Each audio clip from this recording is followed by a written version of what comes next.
pas 3 vitesh, Allahu subhanahu wa ta'ala do ta urdhëroj Muhamedit a.s. duke i thënë atij mjaft më qëndruat të mbyllur. Ju jeni në të drejtën dhe duhet dilni haptas para njerëzve, duke i marrë parasysh të gjitha pasojat që do të vinë më pas. Dhe do të tregojmë me lejen e Zotit se këto pasoja nuk ishin të vogla, dhe këto pasoja nuk ishin thjeshta. Do të tregojmë se do të duhen burra të fortë, dhe do të duhen gra me besim të madh dhe të lartë që të përballojnë mundin dhe torturën e banorëve të Mekkës së asaj kohe. Pejgamberi sallallahu alaihi wasallam një sabah, një mëngjes prej mëngjeseve, do të dali në një kodrin e quajtur Kodra Safa, afër Qabës.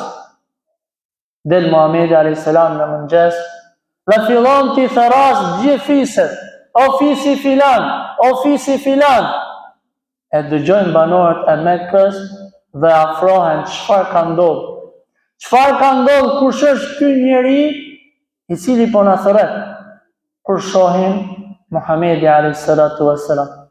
Thanë do të jetë ndonjë gjë e madhe përderisa po na thret ky person, se ai njihej si besnik. Pejgamberi a.s. Profeti sallallahu alaihi wasallam pasi u mblodhën njerëzit,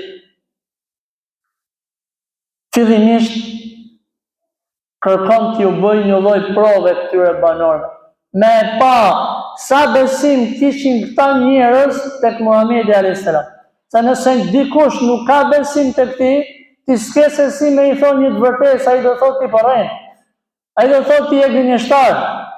Muhamedi sallallahu alaihi wasallam i drejtohet banorëve të Mekkës dhe i thotë: nëse unë ju them se pas kësaj kodre po vjen një ushtri e madhe që t'ju pushtoj, a do më besoni?